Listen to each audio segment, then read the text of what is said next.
let's try again. I have something important to say, but I want to start with what I'm eating here. This organic soup I was talking about. And I actually got those organic onions for free because some asshole had opened up the bag.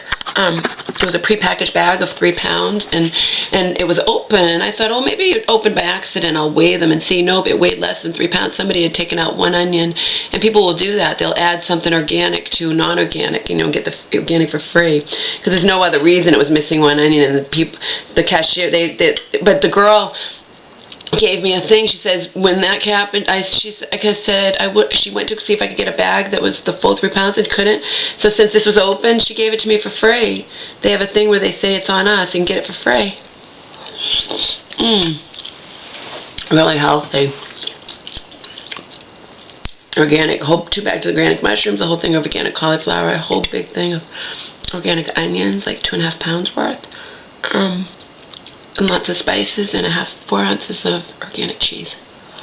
I had to tell you this before I head off to the library to upload it.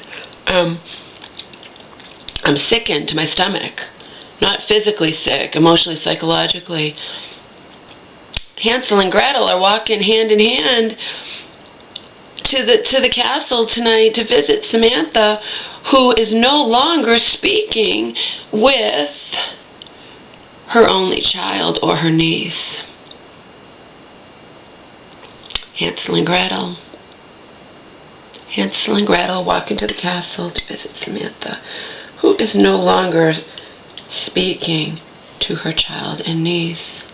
Unfucking believable, huh? Happening tonight. And Samantha is ecstatic.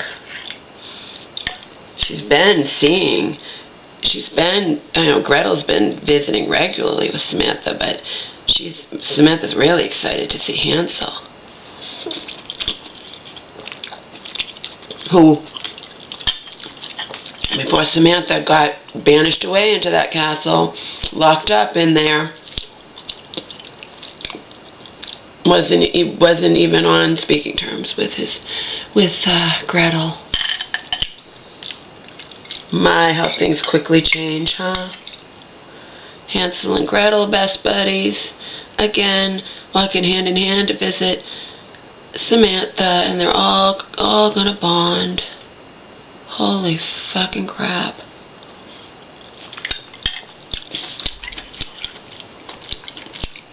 Well, the only child and her cousin, Samantha's niece, are just disgusted with it all and just shaking their heads and thinking, what the fuck do we even bother at all?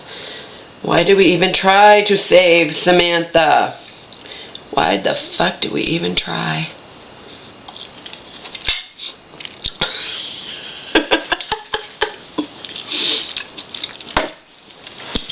Come here, boo. You went for walking today. Yeah, you're neglected. You had a good fucking run there. Nearly 8 years of never being left alone, pug dog. But you know what? I learned this in LA when we were on the streets. I had gotten someone to care for you, but it was supposed to be a secret. And then the police had never got back to me about the report I'd filed.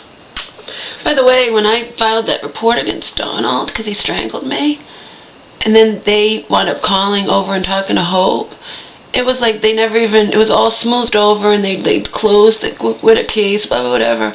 And then when I finally wanted to know what was going on, apparently that cop that had talked to Donald, and he had said blah, blah, whatever, and they listened to everything, and he talked to Donald's mom, so I was just a crazy one who'd stolen the dog. And remember, this is he had no right to do this. I had talked to him, and he knew where Omar was, and he told Donald. And later, I filed a complaint against him.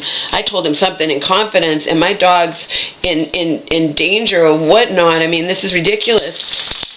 This is the man who strangled me. I filed a criminal complaint against him, and you told him where my dog was? I wound up, when I was in the shelter, getting things in the mail that they were investigating. I have them. We're investigating this. It goes to whatever higher up in the police department, but nothing ever came of it, you know, they all stick together and whatnot, but that guy had no right to do that. And he was one of those, it was in California, okay, and he was, I guess, a volunteer or something. He wasn't a normal cop, he was something or other, I don't know.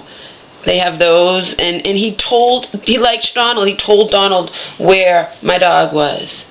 They hid it, but when I asked them later, why was that cop allowed to do that? Isn't that, how can they do that? Would he do that if I had taken my kid away from an abusive man or something? And she's like, Laura, you know what?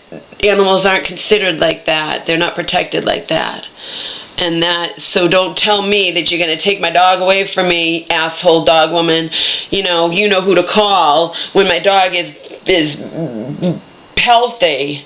If he weighed anymore, he'd start getting fat. He's healthy. I just paid $150 for his vet bill. You can look at him. He's not beaten. He's not malnourished. He's not anything. He just has to stay home alone, because if I stay home with him, I'll go nuts. And I can't have my computer here, you know? If I could have my computer here, it'd be fine. I'm up and, you know, I can't even know that. It's like you're in an abusive relationship waiting for the next blow to fall upon you. I'm waiting to be told I have to get out of here, you know? I don't know how that works. I don't know how that works.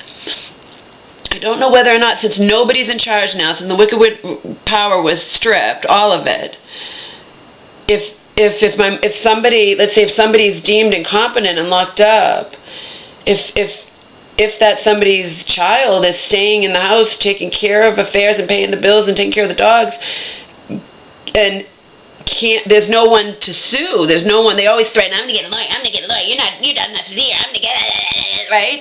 But there's nobody to sue, you know? So maybe they would just leave me alone, especially since they have the letter from before and it was not